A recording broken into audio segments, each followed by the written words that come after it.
mais esta oportunidade de estar com os irmãos, cultuando a Deus, bem como uma satisfação ter a oportunidade de expor a palavra do Senhor, embora seja também uma grande responsabilidade. Meus amados, eu gostaria de meditar com a igreja no texto de 1 Samuel, primeiro livro de Samuel, capítulo 17. Nós vamos ler um texto muito conhecido,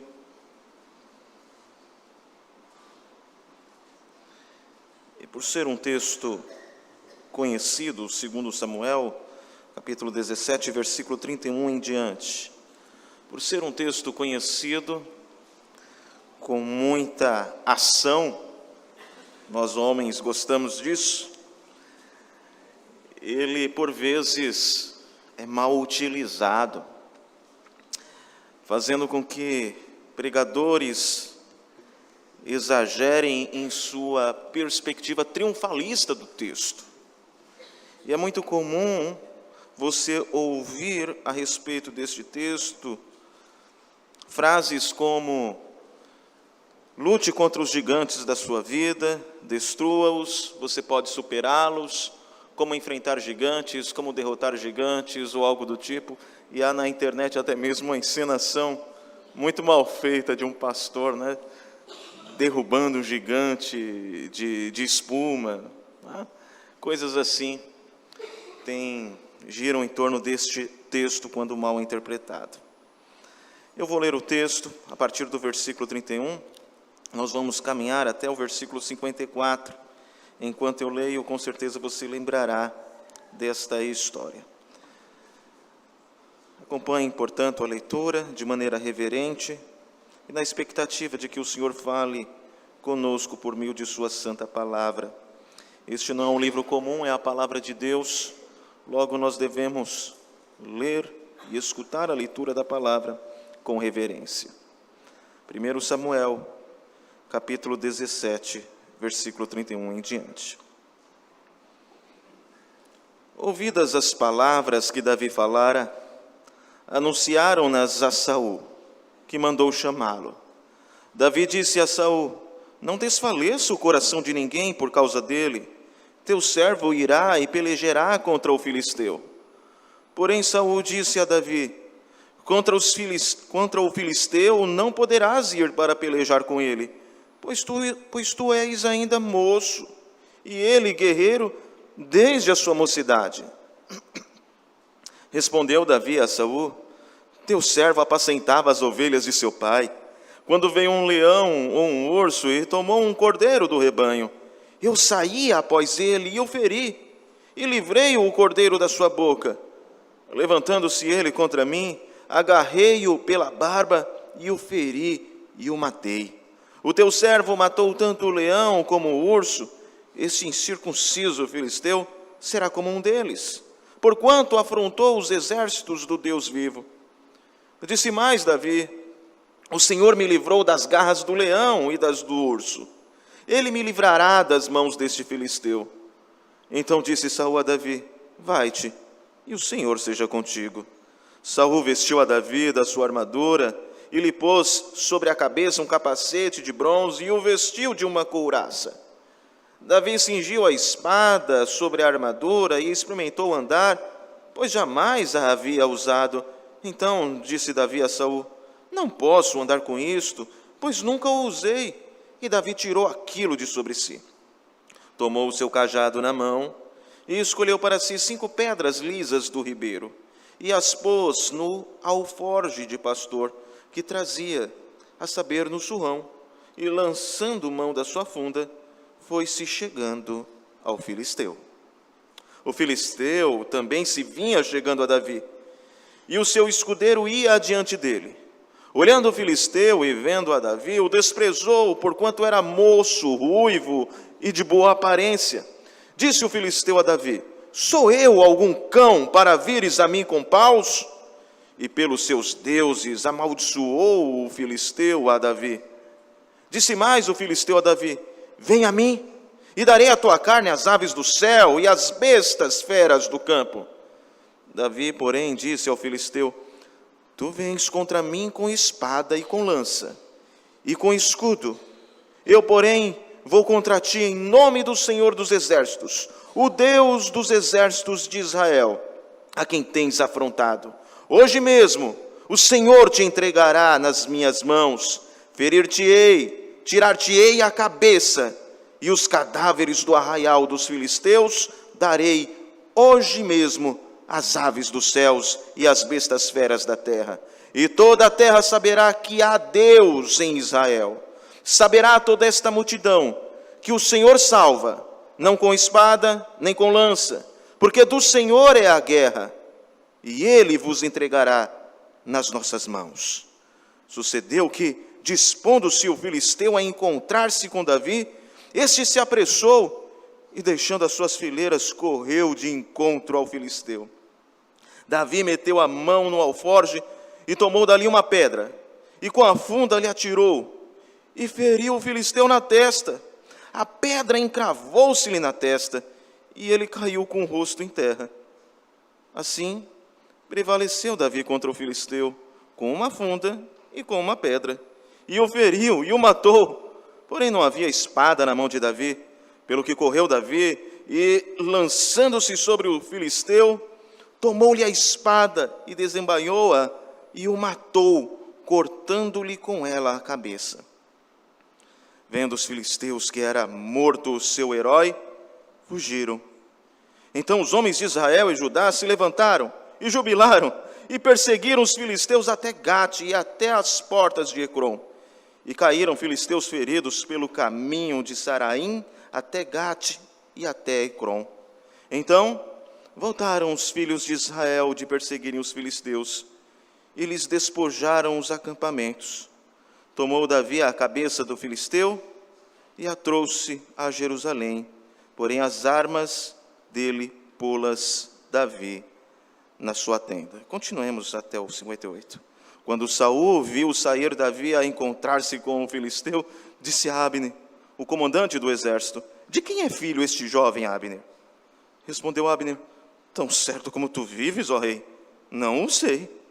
Disse o rei: pergunta, pois de quem é filho este jovem?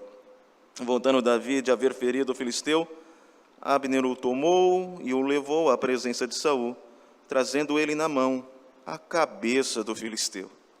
Então Saul lhe perguntou: de quem és filho, jovem? Respondeu Davi: filho de teu servo Jessé, belemita. Ó Deus, ajude-nos a entender a tua palavra, ajude-nos a compreender o texto lido. Tenha misericórdia de nós, fale aos nossos corações e revele a nós Cristo, o nosso Davi que vence as nossas batalhas. Em nome de Jesus Cristo oramos. Amém. Há muitos gigantes em nossas vidas: enfermidade, desemprego, a conclusão de uma faculdade, o desafio de emagrecer. Mas se você for fiel, autêntico, determinado, corajoso, e estiver munido com as 5 pedrinhas que são fé, esperança, amor, alegria e criatividade, assim como Davi, você vencerá todos os seus gigantes. Amém? Não, gente, amém não. Eu acabei de falar sobre essa visão triunfalista, alegórica sobre o texto. Não concordem com isso. Embora seja esta a abordagem que muitos fazem do texto, esta abordagem vai na contramão do texto, vai na contramão daquilo que o texto de fato nos apresenta. E esta passagem é o contrário do que muitos pensam. Ela vai na contramão da nossa tendência de autoafirmação, de validação. Esta passagem nos diz que, na verdade, nós somos incapazes, covardes e precisamos de um herói, assim como os israelitas daquela época. Precisamos de alguém que nos salve. Eis o cenário. Se você for para o versículo 1 ao 3 do capítulo 17, ajuntaram os filisteus as suas tropas para a guerra e congregaram-se em Socó, que está em Judá, e acamparam-se entre Socó e Azeca, em Éfes-Damim. Porém Saul e os homens de Israel se ajuntaram e acamparam no vale de Elá, e ali ordenaram a batalha contra os filisteus. Veja o cenário. Estavam estes no monte do lado da Lém, e os israelitas no outro monte do lado da Quém, e entre eles o vale. Um exército de um lado, outro exército de outro, e entre eles um vale. A ideia é quem desce primeiro. Quem descer primeiro fica na desvantagem. E eles estão se encarando. A peleja está prestes a se iniciar, mas há essa expectativa de como ela se dará, quem descerá primeiro. Então os filisteus têm uma ideia. Eles desafiam os israelitas para um duelo, um combate singular, onde os dois exércitos estariam sendo representados por seus respectivos heróis. Assim, a nação do perdedor servirá à nação do vencedor. Este era um modo também de resolver facilmente aquele entrave, e era um modo de ter menos baixas. Os filisteus têm um representante, e nós, quando temos noção do porte do herói dos filisteus, nós sabemos porque é interessante para os filisteus um combate singular, um duelo entre heróis. Golias tem cerca de 2,90 metros de altura, um pouco mais alto do que Robert Wadlow, que tinha 2,72 metros e foi considerado o homem mais alto da história recente. Todo dia Golias desafia os israelitas pelo vale. Ele desafia Israel a escolher um lutador para um combate representativo e pessoal. É como se ele descesse ao vale, à arena, e ele de fato o faz, começa então a ridicularizar os israelitas e os desafia a enviar um herói para que entrem em combate com ele. E qual é a reação dos israelitas? Versículo 11 diz: ao ouvirem as palavras do filisteu, Saul e todos os israelitas ficaram atônitos e apavorados. Agora, perceba que esta não é a primeira vez que Israel enfrenta gigantes. A primeira vez que os israelitas se depararam com gigantes em sua história, eles recuaram. Isso se deu lá em Números, no capítulo 13, quando Moisés enviou espias para vigiar a terra de Canaã. Antes de invadi-la, os espias voltaram com um relatório e disseram, apavorados, com medo: não poderemos subir. O povo de lá é mais do que nós. Nessa terra há homens de grande estatura. Vimos ali gigantes. Os filhos de Anak são descendentes de gigantes. Isso está lá em Números capítulo 13, versículo 31 ao 33. Somente Calebe e Josué disseram, de uma maneira otimista, em contraste com os demais: o Senhor dará a terra a nós. No entanto, com medo dos gigantes, o povo se recusou, por algum tempo, a entrar na terra prometida, e eles peregrinaram 40 anos. E dessa geração, só Josué e Calebe entraram na terra prometida. Por causa do medo de gigantes, a primeira geração de libertos do Egito não entrou na terra prometida. E onde os filisteus estão agora? O versículo 1 diz: ajuntaram os filisteus as suas tropas para a guerra e congregaram-se em Socó, que está em Judá. Note, eles tomaram posse de um território que não é deles. Era um território de Judá, que agora está sob a posse dos filisteus. Perceberam a relação do que está acontecendo, do que já havia acontecido no passado? No passado, houve gigantes que de alguma forma impediram a primeira geração de entrarem na terra prometida, e agora os filisteus, que são representados por um gigante, tomam parte da terra dos judeus, da terra que pertencia ao povo do Senhor. Por medo de gigantes, os israelitas passaram 40 anos no deserto. E a primeira geração morreu sem ver a terra. Agora Golias está zombando e desafiando-os durante quantos dias mesmo? Versículo 16. Chegava-se, pois, o filisteu pela manhã e à tarde, e apresentou-se por 40 dias. Eis um problema. Não somos Davi. Somos Israel, um povo acuado, amedrontado e fadado à derrota diante do gigante do pecado, da morte e da condenação, que nos impedem de nos estabelecermos na terra prometida. E estaríamos eternamente perdidos se essa guerra fosse nossa. Mas graças a Deus, essa guerra pertence ao Senhor, como o próprio Davi disse no texto. E é sobre isso que eu gostaria de refletir com você. Do Senhor é a guerra.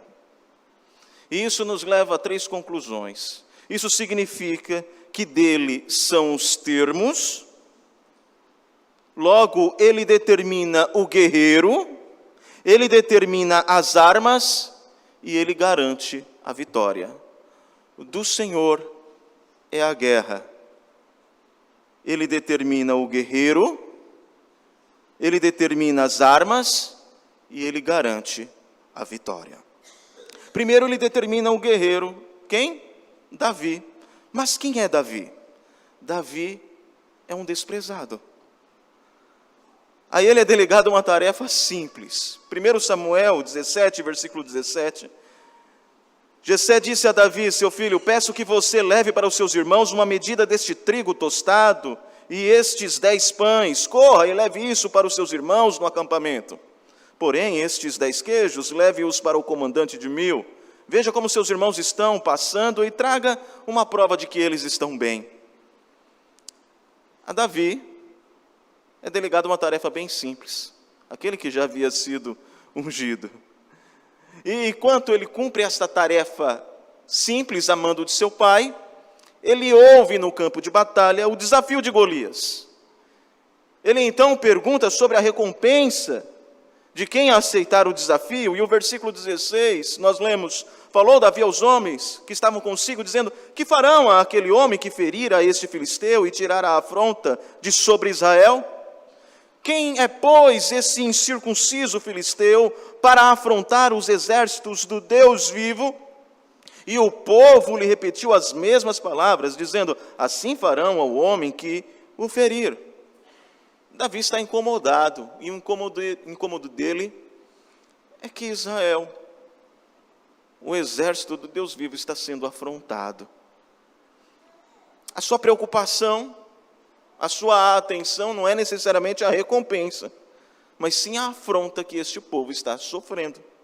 Eliabe, seu irmão, reage. No versículo 28, nós percebemos que Eliabe reage de uma forma em que Davi é desprezado. Por que desceste aqui? E a quem deixaste aquelas poucas ovelhas no deserto? É bem significativa esta frase, não? Aquelas poucas ovelhas no deserto. Quem você pensa que é, Davi? Você é um pastorzinho. Uma tarefa que não era valorizada pelas pessoas daquela época.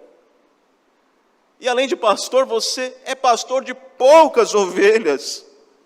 Eliabe duvida da motivação de Davi, dizendo, bem conheço sua presunção e tua maldade.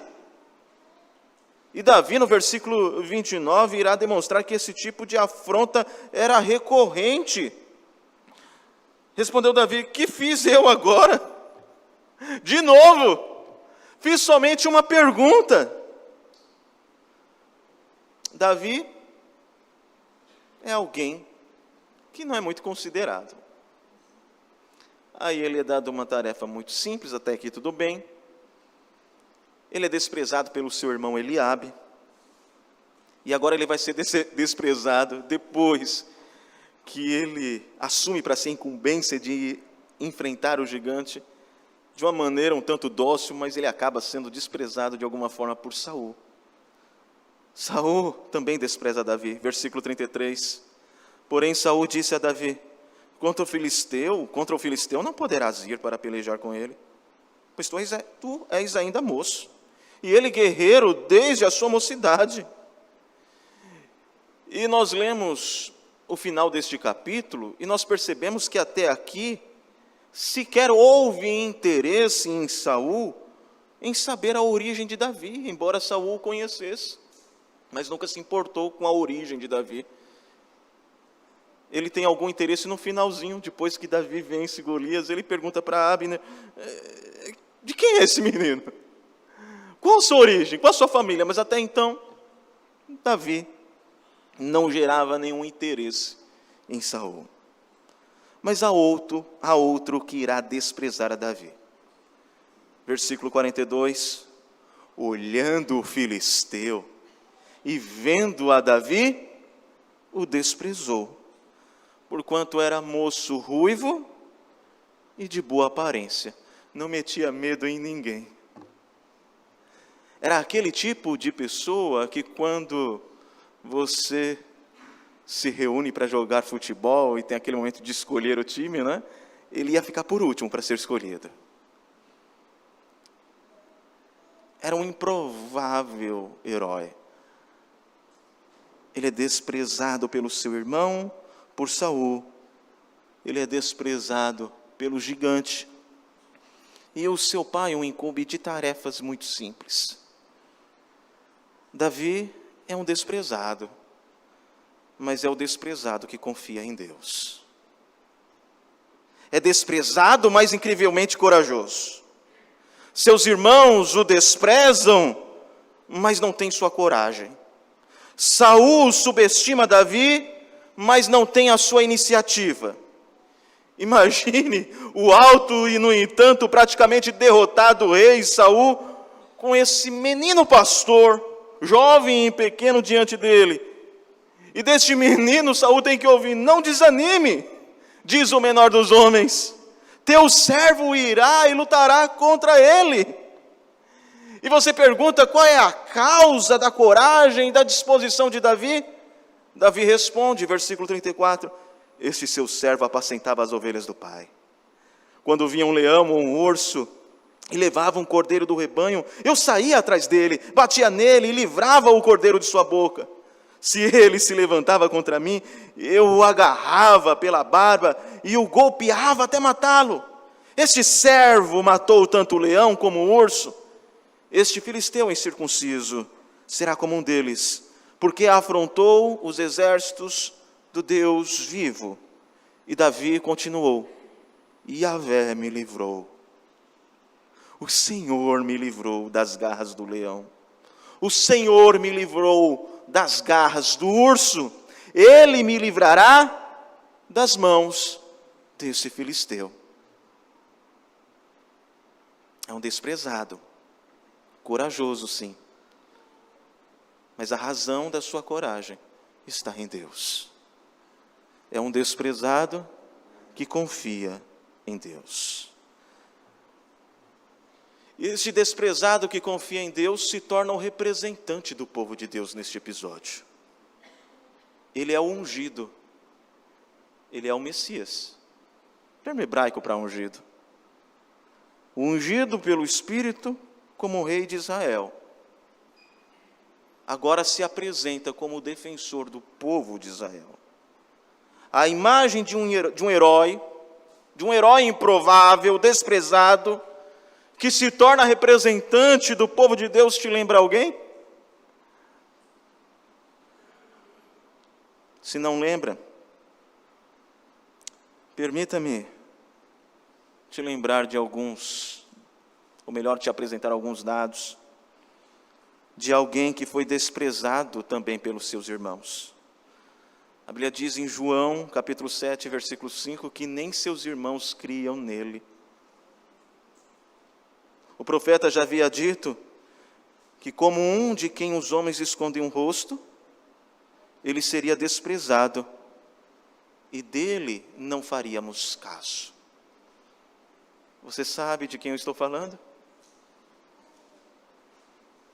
O desprezado é o ungido, o Messias, que de maneira representativa luta em favor do seu povo.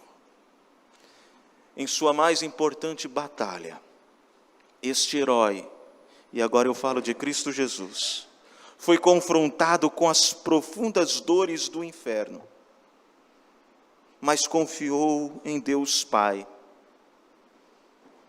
No Getsêmani, ele diz: Pai, se possível, passa de mim este cálice, todavia, seja feita a tua vontade. E ele se tornou o representante do seu povo, venceu a batalha, e nele o povo de Deus é mais do que vencedor. Do Senhor é a guerra, ele determina o herói. E quando nós olhamos para a história de Davi, neste episódio devemos lembrar de Jesus, que também era desprezado, mas ele, o Senhor, o fez representante do seu povo. E ele venceu um gigante que nenhum de nós poderia vencer, a saber, a morte, a saber, o pecado, Satanás. Gigantes que ruíram diante deste poderoso herói que era desprezado pelos homens. Do Senhor é a guerra, ele determina o herói, porque os termos são dele, e o Senhor também determina as armas. As armas e escudos e armaduras, obviamente, são essenciais nas batalhas. Saul sabe disso, Golias também. Ambos estão bem equipados.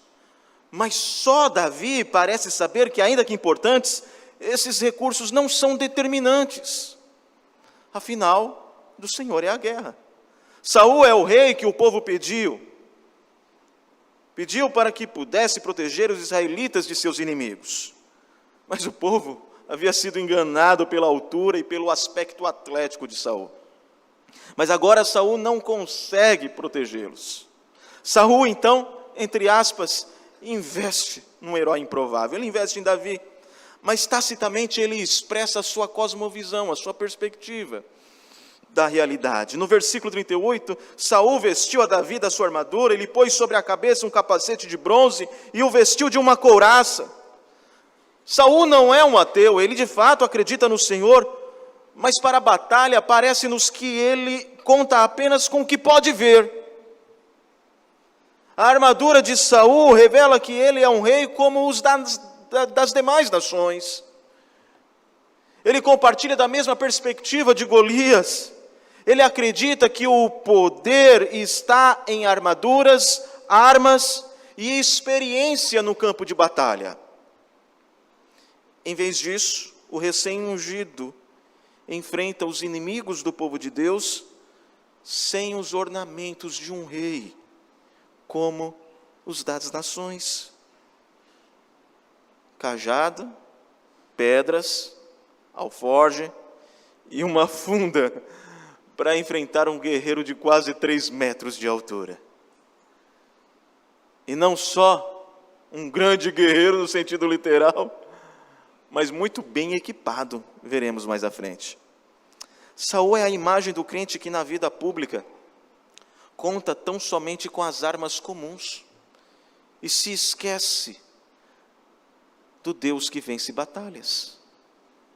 Ou seja, por vezes nós vemos na igreja pessoas que creem em Deus, sim, mas quando na vida pública ou em suas vidas particulares se deparam com desafios, elas recorrem a dispositivos seculares, a qualquer outra coisa, ainda que útil, mas apresentada por esse mundo transitório, e se esquecem de Deus. Se equipam totalmente de coisas válidas, sim, mas o grande problema é se esquecerem de Deus, como se o Senhor não existisse. E em suas decisões e na forma como elas lidam com os problemas da vida, na prática são ateus. ainda que não confessionalmente. Saul é a imagem do crente que deposita a fé tão somente na ciência, na cultura e na política para redimir este mundo. E note, não estou dizendo que a ciência, a cultura ou a política sejam ruins. O ponto é que nem a cultura, nem a política, nem a ciência trarão redenção para este mundo. E por vezes nos apegamos a essas coisas e fazemos dessas coisas os nossos deuses, ídolos, que depositamos a nossa fé total e nos esquecemos de Deus. Mas a vitória sobre o mal não se dará através da política, por meio da beleza da arte, ou da cultura, do avanço da ciência ou da educação. Mas a vitória contra o mal se dá por meio de Cristo Jesus, o desprezado, que vence este mundo por meio de sua palavra e de sua obra na cruz. Armas que o mundo ignora. Do Senhor é a guerra. Ele determina o herói, ele determina as armas. A arma do Evangelho e da obra redentora de Cristo, que nos livra do gigante do mal e do pecado, que se opõe à nossa entrada na terra prometida. Do Senhor é a guerra. Ele determina o herói, as armas, e ele garante a vitória.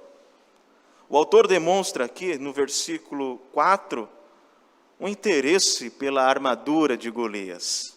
Note: então saiu do arraial dos filisteus um homem guerreiro, cujo nome era Golias, de Gate, da altura de 6 côvados e 1 palmo, ou seja, quase 3 metros de altura. Trazia na cabeça um capacete de bronze e vestia uma couraça de escamas de bronze, que pesava uns 60 quilos. Essa armadura é importante. Os 60 quilos aqui, se brincar, era mais do que Davi pesava, não é? Isso só da armadura. Essa armadura é importante, não somente por ser mais uma evidência do grande porte de Golias, mas principalmente porque somos informados de que Golias veste uma couraça de escamas. E no hebraico só está escamas. E a sentença está estruturada de uma forma que enfatiza, destaca esta informação. Esse gigante se veste de escamas. No deserto, Israel havia sido derrotado por seu medo de gigantes, anaquins, e por isso passou 40 anos vagando no deserto. E é interessante notar, e essa informação está lá em Josué, capítulo 11, versículo 22, que depois os israelitas venceram os anaquins. E nenhum dos anaquins sobreviveu na terra dos filisteus de Israel. Somente em Gaza, em Gate e em Asdote, alguns subsistiram. E o versículo 4 de 1 Samuel, capítulo 17, diz que saiu do arraial dos filisteus um homem guerreiro, cujo nome era Golias, de Gate. Ou seja, os gigantes foram derrotados, mas alguns sobreviveram.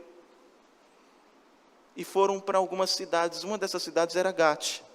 É como se, pense num filme aqui, aquela coisa assim do vilão querendo se vingar, a morte dos seus ancestrais, o aniquilamento dos seus ancestrais. Então a impressão aqui é que Golias tem sangue nos olhos. Ele quer vingar a morte dos seus ancestrais. Ele foi um dos poucos que conseguiram fugir. Ou melhor, os pais dele, né? Os ancestrais dele, que fugiram e foram para estas cidades, uma delas Gate. Agora, durante 40 dias, um dos descendentes de Anaquins está em uma parte do território que pertence aos israelitas. E este gigante, está vestido de uma couraça de escamas, que nos lembra de uma serpente. Um gigante vestido de serpente, impedindo o estabelecimento do povo de Deus na terra prometida. Então Deus determina um herói desprezado que confia no Senhor, sem escudo, armas convencionais e armadura. Afinal, o representante de Israel deve ser um matador de serpente. É interessante que esse desafio foi dado até mesmo para Saul. A primeira batalha de Saul se dá em 1 Samuel, capítulo 11, versículo 1. E o texto lá diz assim: então subiu Naás, amonita, e sitiou a Jabes de Gileade, e disseram todos os homens de Jabes a Naás: faze aliança conosco e te serviremos. Aqui é a primeira batalha de Saul. Mas o ponto é que Saul há de lutar contra Naás, e Naás significa serpente. É como se o texto dissesse: o representante de Israel, o ungido, o herói de Israel deve ser um matador de serpente. E agora, eis uma grande serpente diante do povo de Israel. E esse gigante vestido de escamas reage. Versículo 43, disse o filisteu a Davi: sou eu algum cão para vires a mim com paus? E pelos seus deuses amaldiçoou o filisteu a Davi. Disse mais o filisteu a Davi: vem a mim, e darei a tua carne às aves do céu e às bestas feras do campo. Davi então responde: tu vens contra mim com espada e com lança e com escudo. Eu, porém, vou contra ti em nome do Senhor dos exércitos, o Deus dos exércitos de Israel, a quem tens afrontado. Hoje mesmo o Senhor te entregará nas minhas mãos. Ferir-te-ei, tirar-te-ei a cabeça, e os cadáveres do arraial dos filisteus darei hoje mesmo às aves dos céus e às bestas feras da terra. E toda a terra saberá que há Deus em Israel.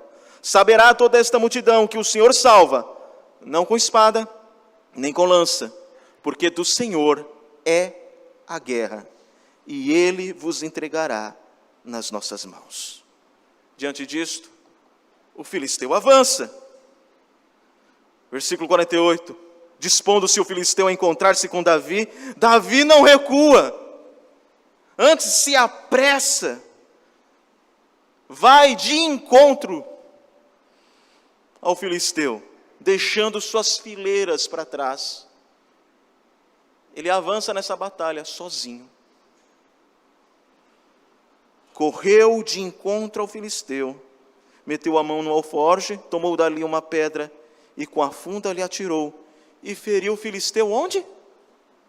Na testa. A pedra encravou-se-lhe na testa. O narrador faz questão de enfatizar isso. Foi na testa. A pedra se encravou na testa. E ele caiu com o rosto em terra. Davi então derrota Golias com uma ferida na cabeça. Então, olhamos ainda mais para o passado e lembramos da maldição dada à serpente.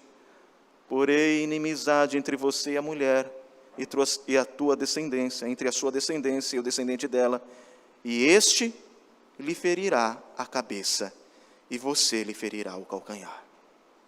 Eu não estou dizendo que Davi é este descendente, mas ele está dando spoilers. Ele quer que o povo de Deus, ou melhor, o Senhor quer que o povo de Deus lembre da promessa de redenção. É o Senhor que livra o seu povo por meio de um ungido que representa Israel e que fere uma grande serpente na cabeça. Davi derrota o gigante, o rebaixa. Saul, o rei que é mais alto do que qualquer pessoa, está sendo rebaixado também. Eliabe, o irmão alto, fica desconcertado, o gigante cai, e o ensino do capítulo 16 reverbera Não julguem pela aparência. Deus faz grandes coisas em contextos improváveis e com gente que sequer imaginamos. Mas, acima de tudo, lembre-se, tudo isso aponta para Cristo Jesus. E depois de olharmos para trás, lembrarmos de Gênesis capítulo 3, versículo 15, agora nós olhamos para frente. Olhamos à frente dos relatos ocorridos neste capítulo e vemos que Davi é um protótipo de Jesus. Jesus foi ungido pelo Espírito, foi levado ao deserto, lá ficou por 40 dias para enfrentar a antiga serpente, saiu do deserto vitorioso e começou a proclamar as boas novas de liberdade ao povo oprimido. E em sua vitória na cruz, ele deu o golpe fatal na serpente. Então lemos Apocalipse 12, versículo 7, houve peleja no céu. Miguel e os seus anjos pelejaram contra o dragão. Também pelejaram o dragão e seus anjos, todavia não prevaleceram, mas eles foram expulsos. Foi expulso o grande dragão, a antiga serpente que se chama Diabo e Satanás, o sedutor de todo mundo. Sim, foi atirado para a terra. Isso se dá quando Jesus triunfa na cruz, vencendo o pecado, vencendo Satanás, vencendo a morte. Na cruz, em sua morte, Jesus venceu a antiga serpente. Sim, ele morreu, mas a morte não foi o seu fim. Ele venceu a morte. O túmulo frio não pôde retê-lo. Antes ele ressuscitou no terceiro dia. Por isso ele pode declarar: eu sou a ressurreição e a vida. Aquele que crê em mim, ainda que morra, viverá. E quem vive e crê em mim não morrerá eternamente.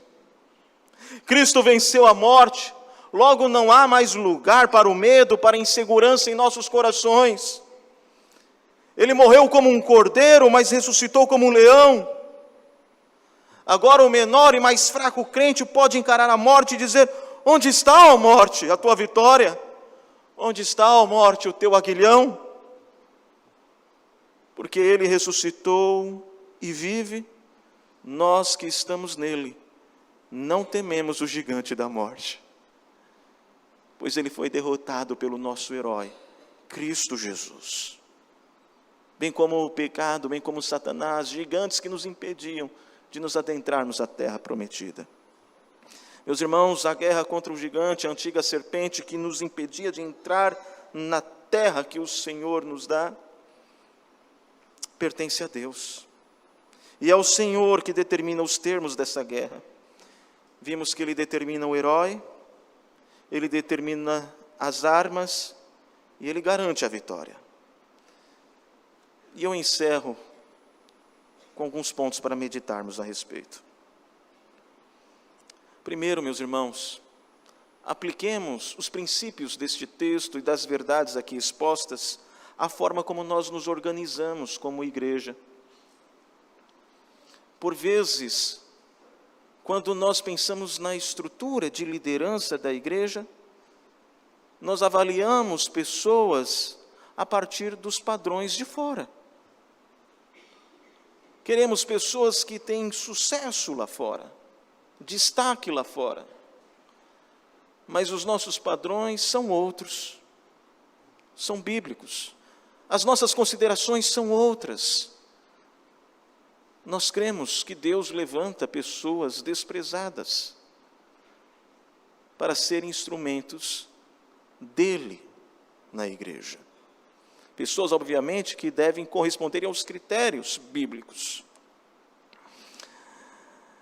Mas nós podemos também aplicar esses princípios a nós mesmos, no sentido de que, diferente do que vemos nos filmes, você, eu, nós não somos o nosso próprio herói. Você não pode superar todas as dificuldades. Você não pode transpor todos os obstáculos. Isso é mentira. Talvez você ouça muito disso na internet, nos filmes, mas nós não podemos transpor todos os obstáculos. Nós não somos capazes de vencer todos os desafios que despontam. O pecado, a morte e a ira de Deus são gigantes que não podemos superar. Mas o Evangelho é a boa notícia que um herói enfrentou tudo isso no vale e triunfou. E isso nos traz esperança, isso nos traz sentido, isso nos traz descanso, pois nós sabemos que o nosso principal problema já foi resolvido, de que nós temos vitória e que somos mais que vencedores em Cristo Jesus,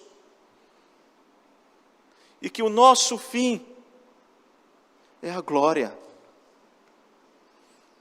e que os sofrimentos do tempo presente não podem ser comparados com esta glória que há de ser revelada. E tudo isso não pelos nossos méritos, mas pelos méritos do grande herói, Cristo Jesus, o ungido, o desprezado, que venceu a morte, Satanás e o pecado com armas que são desvalorizadas por este mundo, a saber, a sua obra redentora e a sua palavra. E nós devemos nos agarrar a este herói. Em momentos tristes, que a ansiedade toma o nosso coração, lembrarmos, o principal problema já foi resolvido. O que resta a nós é uma vida de descanso na terra prometida, que Ele, o grande herói, conquistou para nós. O herói que entrou na batalha sozinho, deixando os soldados medrosos para trás. Cristo Jesus é este herói. E estes princípios aqui expostos devem nos fazer também a agir, a exercitarmos a nossa missão. Há uma mensagem aqui para o mundo, e a mensagem é que o triunfo do mal não virá, como já dito, por meio da cultura, da política ou ciência, mas por meio do desprezado, pelas armas do Evangelho, pela obra de Cristo Jesus, o agente da redenção. E tão somente nele temos a vitória sobre a antiga serpente. Por causa de seu triunfo, podemos nos estabelecer na terra prometida, livres do pecado e do mal. Deste modo, meus irmãos, eu não vim dizer que Deus dará vitórias para vocês, mas apenas lembrá-los que em Cristo vocês já têm a vitória. Nele somos mais que vencedores. Louvado seja o nosso Senhor Jesus Cristo. Amém.